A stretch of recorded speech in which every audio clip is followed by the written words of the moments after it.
Hey y'all, this is Aliyah here at the House of Kundalini.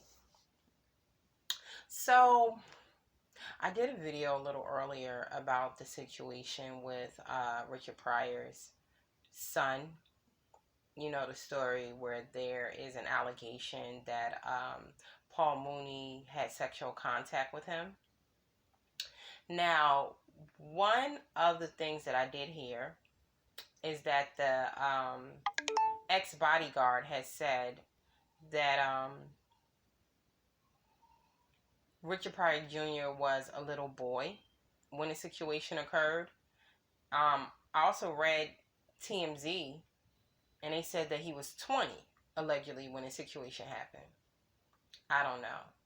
But for argument's sake, let's say, for instance, Richard Pryor's son was that little boy that was verbalized by the bodyguard, right? To me, it doesn't matter if it was Richard Pryor's son or not. What matters the most was that he was violated at a young age, if he was that little boy. What matters the most is, has he gotten any inner healing, mental healing, emotional healing? You know, people rich, poor, indifferent, they all can run into this likelihood of child molestation.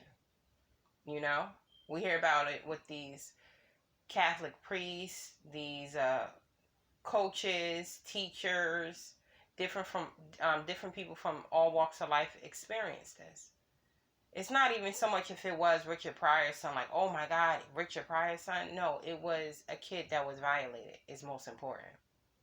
How is this situation going to alter this person's life? Either for the good or for the bad. A couple of years ago, I was at a barbecue. And I met this really nice guy who is openly gay. And he told me, and I didn't even know the guy like that, but we were just so engaged in our conversation that I guess he felt comfortable to talk to me. And he told me how he was molested from the age of 8 to 11 by a live-in family friend. And he said that this family friend had raped him so much that it didn't even hurt anymore physically. He said that this particular family friend would take him into the shower room and rape him, wake him up to rape him, and just violate him. And this young man said that that 3-year period changed like the rest of his life. He did not tell a soul that he was being molested by this family friend. The only reason why I stopped was the fact that the family friend was getting married and he moved to another state. Okay? And that's what stopped the occurrences. This young man told me that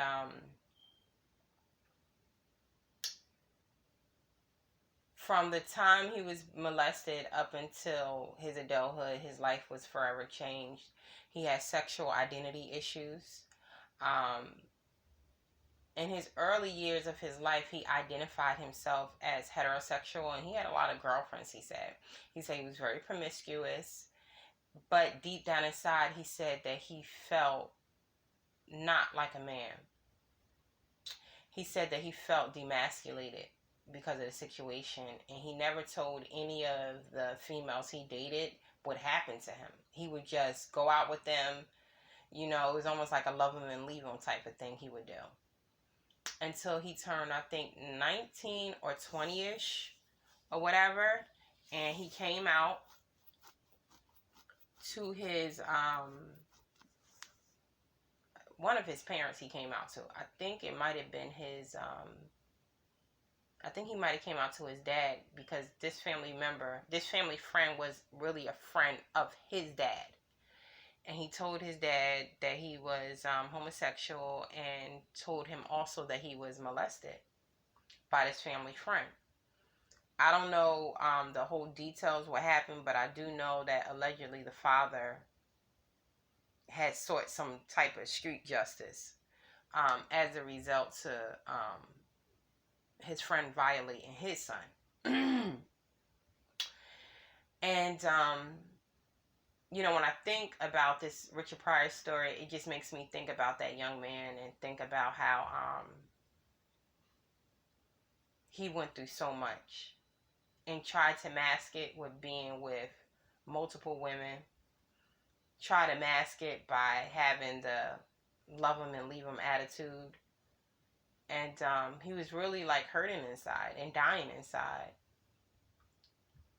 And this particular story makes me even think about that story that happened just recently in North Carolina, where that young girl named Zaria was raped and murdered by her own father. Okay? This demon strangled her to death, slit her throat, and like I said, raped her, and went to the police station and turned himself in. They said that the father, when they did research on him, he was a Satanist and he was a white supremacist. The girl herself, mother, was black and this guy was white.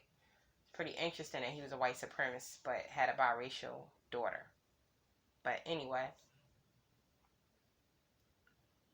from what I've heard from that story was, allegedly the little girl started to become more withdrawn. She would just have periodic outbursts of crying.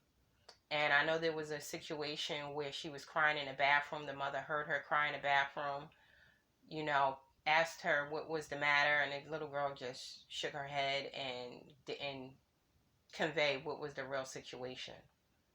So the mother allegedly told the family member she didn't want to press the issue. But the daughter had previously told her mother that she didn't feel comfortable going around her father. Didn't specifically say, oh, he was molesting me, but she said that he was very violent, though. We have to pay attention to when our children cry out to us. We have to pay attention what they say. And we also have to pay attention to the cues of when they don't say anything, too. When they're overly withdrawn, or just, withdrawn, and that's not their personality. I mean, I understand that some kids, especially when we have growing age children that are transitioning from, preteen to teen, they kind of like smelling themselves. They got their own little attitude and stuff like that. Come on, but as a parent, you should really know when something is like, this ain't right. This is not like a normal teen transitioning or normal behavior. I need to see what's going on with my child or my loved one, because sometimes children live with different family members. May it be grandparents, the mother, the father, the cousin, the aunt, a family friend. You just never know. So this is more so for parents or guardians. It's so sad when we talk about these child molestations, because a lot of times people don't get their inner peace. They don't get the healing that they really need, and they hold this stuff in. Like the story of even Mary J. Blige. Allegedly she was molested, and she did not tell not a soul until she became an adult. I think she was molested at 6 by a family friend. Maya Angelou, same thing. I think she was like mute for years because of this occurrence. So yeah, it's not even a point if it is Richard Pryor's son or not. It's a fact that if this happened to him when he was a little boy, Paul Mooney needs to be, and if Paul Mooney really did that, he really needs to be ashamed of himself. And that's real talk. I don't give a damn if he a comedian or not.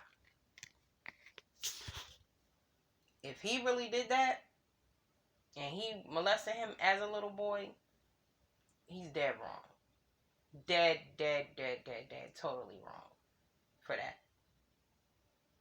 But so far, at this present time, Richard Pryor's son has not commented on it, but I believe that one of Richard Pryor's wives, his ex-wife or one of the wives, I don't know if it was Richard Pryor Jr.'s mom, she concurred and said, yeah, Richard Pryor Jr. did tell me that.